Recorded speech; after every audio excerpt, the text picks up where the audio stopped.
content is where my story began with Cyanite. So I was building instruments that used a lot of sample content, and the sample content was getting lost, the metadata was crap, and I also wanted to find a way to explore that content via moods.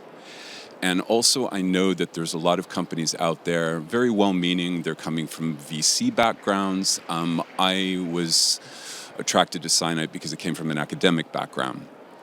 I looked at what they were doing in terms of music analysis. So this isn't generative music. This is not at all. This is music analysis. So you take an audio file, you run the Cyanite AI across it, and it gives you back various fields. It tells you what key and beats per minute it is. It also gives you an emotional description, an energy level. It shows it over the timeline. Now, where all this can be useful is it can be useful for sync agents. It can be useful for labels who don't want to do metadata.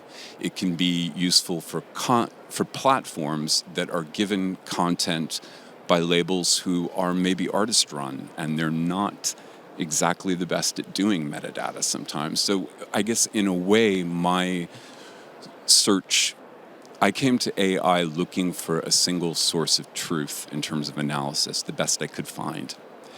And I think that's where it really landed for me. So it's Cyanite, that's what we do. We analyze music, we work with radio stations, we work with publishers, some also sound branding agencies that are looking for brand values because they're trying to, someone who's running a brand or working in advertising, they're not going to use the semantics of music to describe what they want. They might put an emotion across it. They might put a different type of we're positive, we're this, that, and the other. So in essence, we're also trying to provide semantics that work for non-musical definitions as well.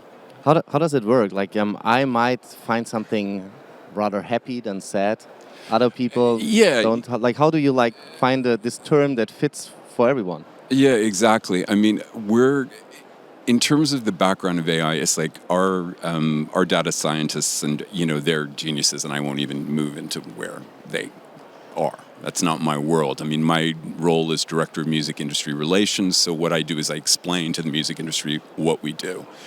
And in essence of that, it's we can look at a song and say it's happy or it's sad, but there's also, in the process of listening to music, there's a lot of, it's supervised learning. So there is musicologists who are taking a look at the results and also training the machine. So it's not just totally random.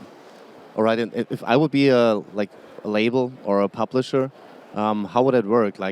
Is it an API that you offer to these kind of companies? We also so basically we do two services. It's one is hi, we have this huge catalog, and we had one client who has music dating back from the 30s, and they wanted to look at their metadata again, and it was 80,000 songs.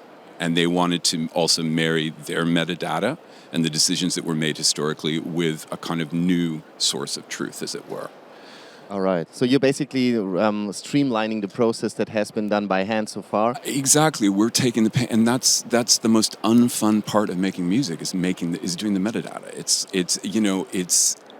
It's easy to do for a couple of songs, but when you're talking about vast catalogs, and also the other thing that struck me is that particularly in electronic music was where I worked for a while. I worked for a company called Beatport, and I mean DJs are constantly releasing music, and it's always to stay at the top of the game, stay in the conversation, and I understand that, but also I kind of thought to myself at one point, and this isn't a comment on Beatport, this is just a comment in general, there's a lot of shitty search algorithms out there.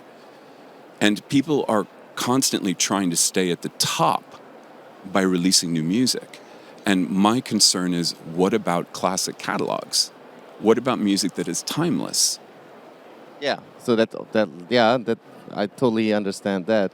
So in the future, it's basically what you're providing. I guess that there's other companies that do that as well. And they're also kind of the analyzation of a song to break it down in the smallest parts helps, on the one hand side, the music industry to actually understand the song structure, the success better. I think, exactly. And I think the brass tacks version of it is that it helps people who are rights holders with different verticals, like sync, publishing. It also can be helpful. Like, we have an API. People can incorporate it in their sites to enhance their search functionality. That's also another use. I also am amazed at how some of our clients use it. I mean, there's different hacks all the time. People say, could I, take this music and put a sample in and run it across my library and see, we had, what is it called, forensic musicologists approach us. Cool. For copyright cases. And it's like, when you see stuff like that, you're like, this is a beautiful world. Yes. Yeah, it's amazing. Like, AI can do so many things, and from like a business perspective, making things more effective, streamlining processes, making sense of data that weren't possible to make sense of because it was too complicated to go through all the millions or thousands of files, and also help to to be more precise when it comes to explaining what a song is about. That might lead to music producers and musicians to actually, once they, like, there's one guy that just discovered how one-hit wonders worked. I don't know if anyone read that article a couple of weeks ago. So once you understand what makes a song successful, there's obviously also the fear that everybody wants to do that kind of song because it used to be successful. So AI could actually become this kind of like tool for musicians to understand, okay, I did like 6 albums, and there's like one song that stands out, and I want to know why the song stands out. So you can actually break it down to the smallest parts and explain like what emotion is in it, why is that, and so on and so on. Exactly, and it's also interesting to kind of take a look. Like, some people use it for Spotify playlist analysis to see what the musical DNA is, and then to run those characteristics across their catalog to see what they might pitch. So, there's different aspects of it, but I think the other thing which is really apparent, and it depends what type of music you're into. Obviously, in jazz, it's a different discipline, but there's a lot of platforms out there that are trying to empower the creator. The idea is that the creator is anybody, whether they have musical semantics or not, and they can flood the world with more content, which is what we don't need, but who are we to stand in the way of other people's dreams, to try to participate in music? So the question is, if you have a platform, how the hell do you classify all that stuff? How do you know where it's come from? Also, do people understand copyright who made it? So there's a lot of argument for AI and music analysis. And the analysis and the classification that you just